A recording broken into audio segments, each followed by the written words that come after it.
So hello everyone and welcome back to Supporting Siblings. I'm Bree and it's wonderful to see some familiar faces returning in the chat and new participants joining for session 2 of our 5-part series.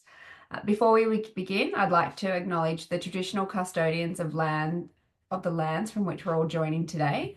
We pay our respects to elders past and present and extend that respect to any Aboriginal and Torres Strait Islander people joining this webinar today. I'm joining today from the lands of the Maramarang people on Yuin Nation. I do encourage you to share which lands you're joining from in the chat.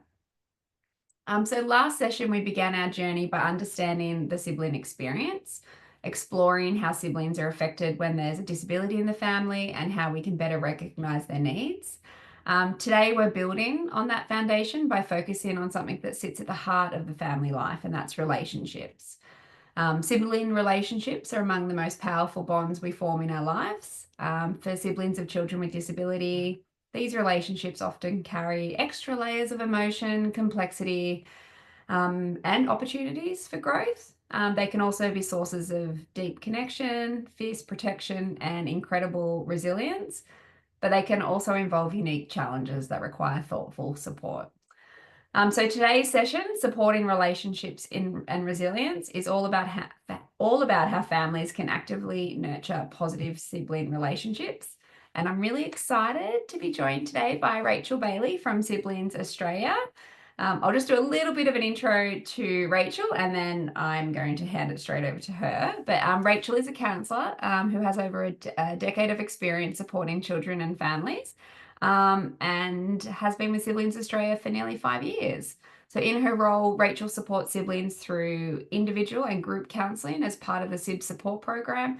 And she also facilitates SIB workshops for children aged 8 to 12, helping them build resilience, emotional wellbeing, and connection with others who share a similar experience. So today she's going to guide us through a presentation that I'm sure is going to be very practical and hopeful. And without further ado, I'm going to hand over to you, Rachel. Awesome. Hey guys, I'll just share my screen to get the presentation up for you guys. Hopefully you can all see that. We sure can. Yeah. Awesome. So hi everyone. Like Bree said, I'm Rachel Bailey. I'm a counsellor and I've been working in the mental health and wellbeing space for over 10 years, with the past 5 years being at Siblings Australia supporting families like yours. While I'm not a sibling myself or a parent of siblings, I've had the privilege of listening to and learning from hundreds of siblings and their families. Their stories, the challenges, the resilience, the love have shaped the way I approach this work and the insights I'll be sharing with you today. One of the ways I connect with children is through SibWorks, a group that I facilitate during school holidays that brings together young siblings to explore their feelings, build resilience, and find community with others who understand what it's like to grow up with a sibling who has a disability. It's been incredible to see how quickly these kids form bonds and how empowering it is for them to realise they are not alone. I'm going to talk about sibling relationships, why they matter, how they change over time, and ways we as adults can support them. When I use the word sibling today, I'm referring to children who have a brother or sister with a disability or chronic illness. These siblings have their own unique experience, and it's so important we create space to understand and support their journey. Why sibling relationships matter. Sibling bonds often outlast all other relationships, even our parents and partners. They're a source of identity, strength, and belonging. For children growing up with a sibling who has a disability, that relationship can carry a lot of emotional weight, moments of deep connection, pride, and protectiveness, but also confusion, frustration, or even guilt. Siblings may not always have the language for these feelings, but they carry them deeply. These emotions often stem from everyday realities that can be hard to be put into words. Watching their sibling receive more attention and wondering if they're less important. Feeling confused when their sibling is praised for something they would get in trouble for. Having to miss out on special events or activities because of meltdowns or medical needs. Feeling pressure to be the easy one who doesn't make waves or ask for help. Worrying about how others perceive their family and having to explain their sibling behaviour to friends. These relationships shape emotional well-being, self-esteem, and how children build relationships outside the family. When nurtured, the sibling bond can be a powerful source of strength. When overlooked, it can lead to isolation, resentment, or withdrawal. It's important to remember that siblings don't just cope automatically. They need support, attention, and acknowledgement like any other child. So, how would you describe the sibling relationship in your home right now? What words come to mind? Connected, tense, protective, distant? There's no right answer, just a chance to notice where things are at today. Supporting connection across ages. These relationships change as kids grow. In early childhood, it's about learning to play together, trust each other. This might look like pretend play or copying one another's behaviour. Adolescence brings tension, respect, understanding, and space become more important. Teens may bond over shared media like games or shows, or through time away from the family routine. In adulthood, the focus shifts to collaboration and shared responsibilities. Some siblings connect through cooking, holiday planning, or joint caregiving roles. When I speak with young siblings or teenagers, they often share that while they feel frustrated or protective, I'll start that line again. When I speak with young siblings or teenagers, they often share that while they feel frustrated or feel jealous of their sibling at times, they're also fiercely protective and deeply proud of them. What they struggle with is finding shared interests or common ground, something that feels natural or not forced. Helping them notice these moments of connection, however small, can be incredibly powerful.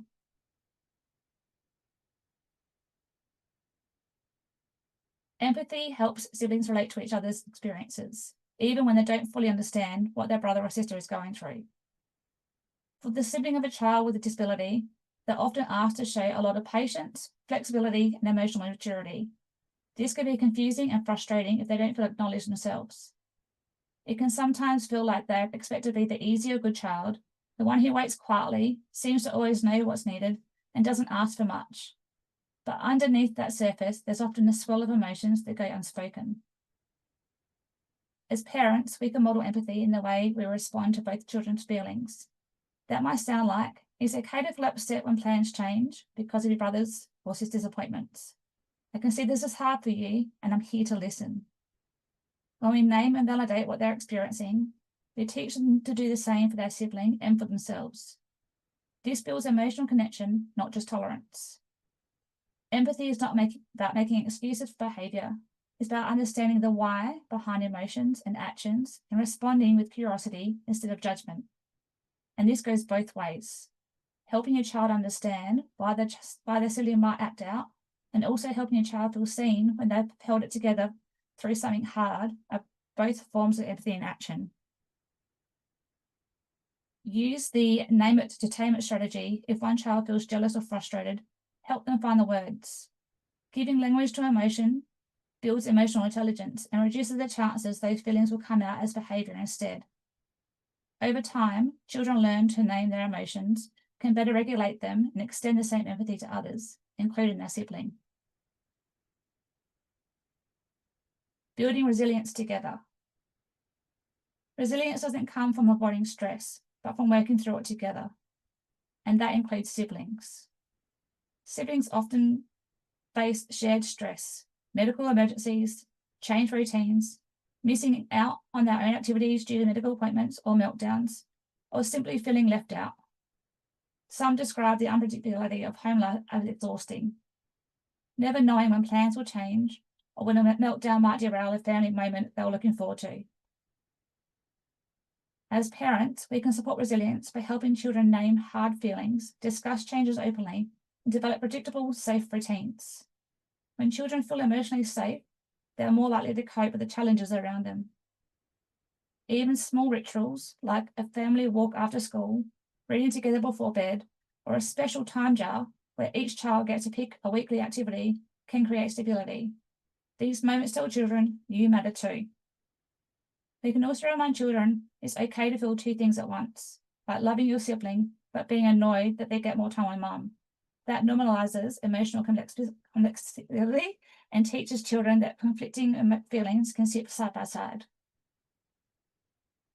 Another way to build resilience is to notice and name when a child is coping well. For example, I saw how you helped pack up your toys when things were feeling a bit chaotic. That was really helpful. Thank you. Acknowledging these small acts builds a child's belief that they're capable and their efforts matter. Sometimes resilience is built through simple connection, sitting with a child after a hard moment and letting them know it's okay not to be okay. Offering calm, consistent reassurance helps regulate their emotions and teaches them to return to safety after stress. In a counselling session, a young girl shared how she often missed out on her netball games because her brother had a medical appointment or was unwell. She felt like her brother always came first, and that her interests were seen as a distraction, but were not important or worth adjusting plans for.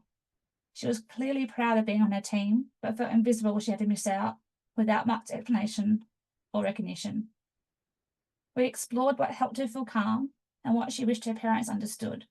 After our session, she used a drawing to tell her mum how important netball was to her. Her mum hadn't realised how much it meant and worked out a way to make it to her next game. That moment didn't just change the schedule, it changed how that child felt. This was a moment of resilience, not because the stress disappeared, but because the child felt empowered to express herself and her parents responded with empathy and change. The family moved through a difficult situation and came out more connected. Can you think of one family ritual, no matter how small, that supports your child when things feel unpredictable? Strategies with parents and siblings. This is often the part that parents find most helpful, practical ways to support both of your children and reduce long-term tension or confusion between siblings. Support each child's identity. Celebrate who they are as individuals, not just in relation to their sibling. Coach open communication.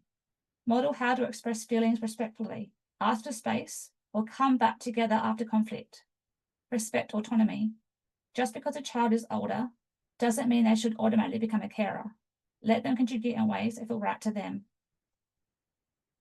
Another helpful strategy is scheduling regular one-on-one time with a sibling. These moments allow them to feel seen, to share how they're really going, and to connect without competition. I remember sitting in a sib work session with an 11-year-old girl. During a group activity about who makes the rules at home, she hesitated before quietly sharing, "I don't get to help decide anything. It's always about my brother." That moment hung in the air, gentle, honest, and so common in stories I hear from siblings. When I gently asked what kind of decisions she'd like to be part of, she said, "Even just choosing what we do on Sundays." We spoke as a group about strategies she could use to talk to her parents, ways to share how she was feeling, and let them know she wanted to be included more. A few weeks later, her mum emailed to say they started involving her in decisions like planning weekend outings and helping set the dinner menu. Her daughter told her how proud she felt after choosing a movie the whole family enjoyed. That moment of inclusion reminded her and her parents that she mattered, that her voice deserved space. Including siblings in even minor choices can shift how they see themselves in the family. That kind of respect goes a long way in easing resentment and building healthier relationships, not just with parents, but with their siblings too. Managing conflict and stress. Conflict is completely normal. The goal isn't to avoid it, but to help children learn how to negotiate through it.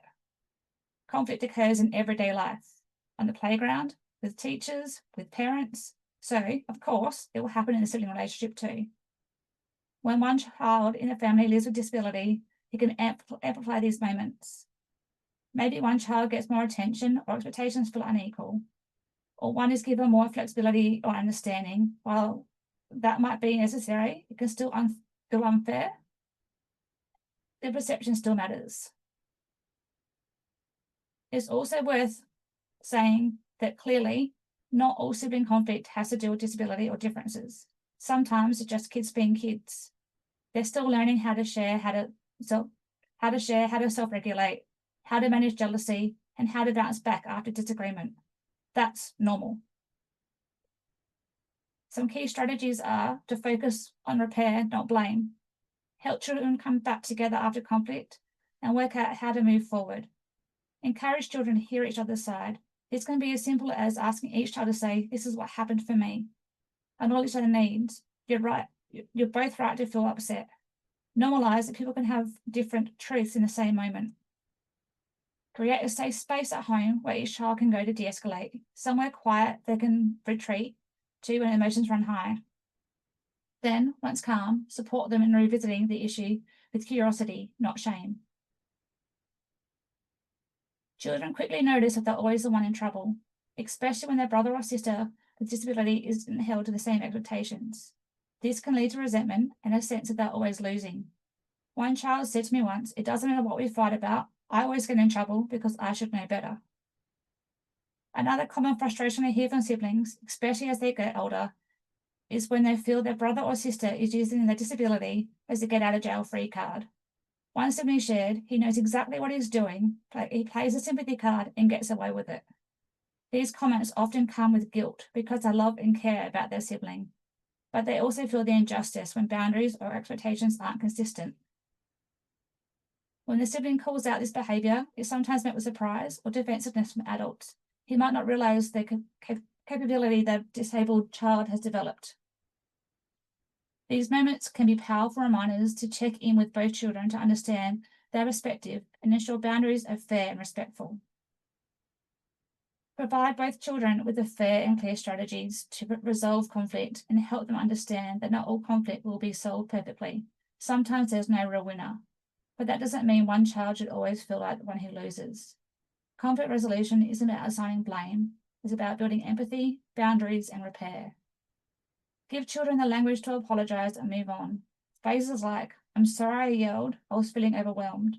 I didn't like what you said, but I want us to work it out."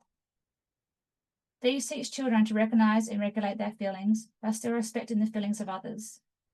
Do you have a go-to conflict management strategy at home? What do you do when it doesn't seem to work?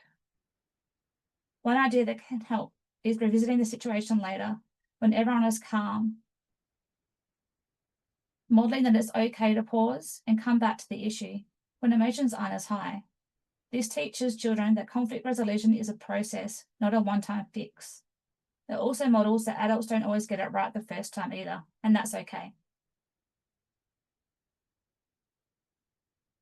Siblings' relationship over time. As children become teens and adults, their roles and relationships with their sibling can change significantly. What once was a relationship based on play or routine can evolve into something more complex, filled with pride, loyalty, guilt, responsibility, or distance. Teenage siblings often start to consider the future. They might wonder what role they're expected to play in their siblings' care and whether that lines up with what they actually want.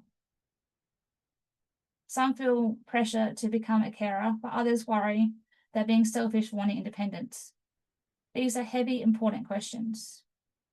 Often, parents try to protect their child without a disability, but not involving in their siblings' care.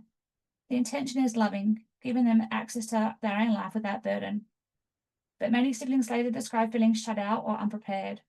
They knew or assumed that they'll one day become their siblings' carer, yet had little say in the care decisions made before their parent was no longer able to take the lead.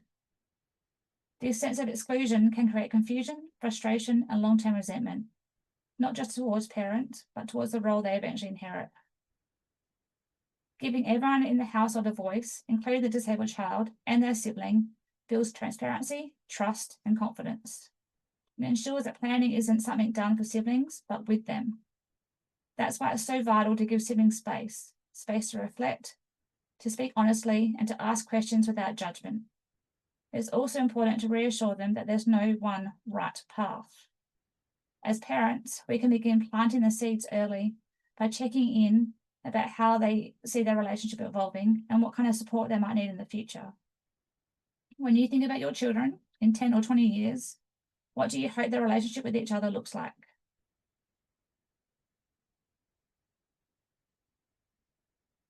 It's not all about siblings. Every child needs opportunities to feel more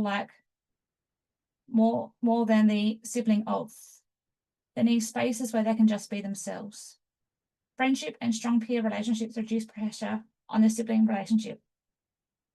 They help siblings form their own identity, develop social confidence, and feel supported beyond their home. Encourage your child to join a club, play a team sport, or be part of a community activity. These aren't just hobbies, they're important protective factors. Also think about building a web of support. Trusted adults or older peers their sibling can talk to. This might include an aunt, grandparent, school counsellor, teacher, support worker, or a family friend. Having multiple safe people to turn to can help a child feel less isolated, especially when things at home feel intense. One boy told me that having a trusted teacher at school made all the difference. He didn't always talk about what was going on at home, but just knowing someone got it helped him feel less alone. Who's in your child's support right now? Is there someone outside the family they feel safe with, even occasionally?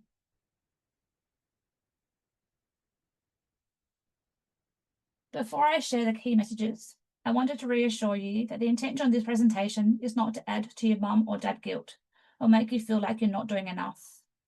Parenting in this space is complex and often exhausting. This is simply an opportunity to pause and reflect on small improvements that might make your household feel more connected and happier. Sibling relationships are dynamic and ever-changing. Small, everyday actions can make a big difference. Each family's journey is unique, and that's okay. It's not about being perfect, but about being present. It's about consistency, curiosity, and compassion. There's things you're probably already doing more often than you realize. A kind comment, a moment of one-on-one time, asking your child's opinion, or validating their mixed emotions. These are small things that build connection.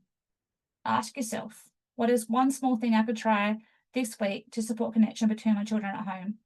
Something that helps them feel more seen, supported, or understood. At Siblings Australia, we offer a range of supports designed specifically for children, teenagers, and adult siblings. Sib Support is a counselling service for siblings who need someone to talk to and help process their experiences. This is provided either face-to-face at our Glenelg office in South Australia or by telehealth via phone or video using Teams or Zoom. In my role as a counsellor, I've supported many children and teens online. Sometimes it's a structured session, but often it's just a friendly, low-pressure chat that gives them a safe space to feel connected and heard. They'll often talk about recent experiences with their brother or sister, how it made them feel in the moment, and we reflect on what they could do next time. But just as often, we chat about their interest, pets, games, or what they're looking forward to. That balance matters.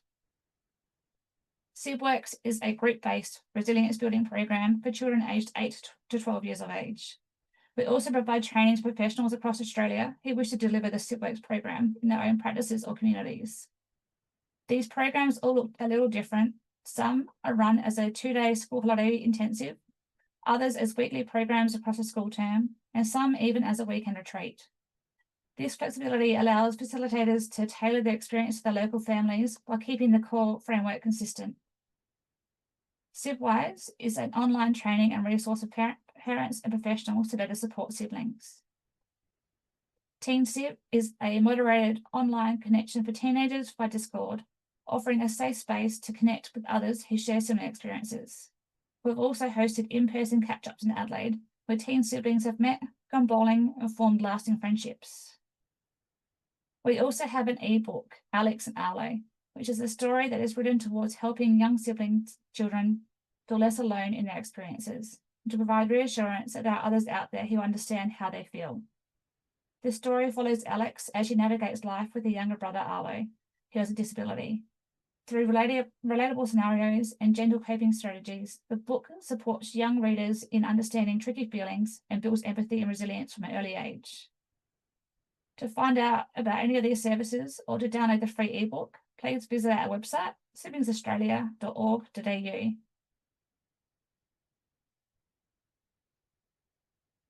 And before I wrap up, I'd love to leave you with a moment to reflect on what stood out for you today. Maybe jot down an idea or strategy you'd like to try with your family. Again, if you'd like more information on things that we've covered, you can find it all on our website. Thanks for your time today. Oh, thank you so much, Rachel. And we will link those resources as well in the resource email. I'm pretty sure the ebook came up in our first session as well. But yeah, that was really insightful and practical. Some of those strategies you shared today, it's it's valuable guidance for families wanting to strengthen sibling relationships and build resilience across the whole family. I know some of the things you said really resonated with our family situation. So I hope many people that are watching are taking away some ideas that you can try in your own families, and whether that is just creating those everyday moments of connection, supporting your children's friendships outside the family, or simply approaching the sibling dynamic with understanding and patience that Rachel has highlighted today. As I've mentioned, for those that are registered, you will receive today's recording within the next few days, along with any resources. We have been receiving a high number of questions over this series, so we are keeping note of those, and we will be supplying a Q&A kind of sheet at the end of the series. There were a few that came through the Q&A box, so please know that we will get the answers to them and get that to you over the next few weeks. And I think I just want to acknowledge that building strong sibling relationships takes time, patience, and sometimes a lot of trial and error. So I guess these strategies we've discussed today aren't about perfection. They're about creating opportunities for connection and understanding in the midst of our busy lives. So I think that reminder that small, consistent efforts often make the biggest differences is something that I hope you'll all carry with you. I guess every family's journey is unique, and what works for you will look different in different households. So again, thank you to everyone that's joined us today. I have shared the details for our next session, which is happening on Tuesday next week. We're talking about the sibling role. That's Tuesday, 12 o'clock. The link to sign up is in the chat, but we'll also include that in the resource email. But yes, everyone's commitment to supporting all relationships in their family is about creating stronger, more connected families, and that ripples out in so many beautiful ways, as you've shared today, Rachel. So we look forward to seeing everyone in session 3. Until then, please be gentle with yourselves as you put these ideas into practice, and remember that nurturing sibling relationships is an ongoing gift you give to the whole family. Thank you so much, Rachel. It was lovely to see you today. Thank you, everyone that's watching. Have a great Tuesday, and we'll hopefully see you same time next week. Thank you.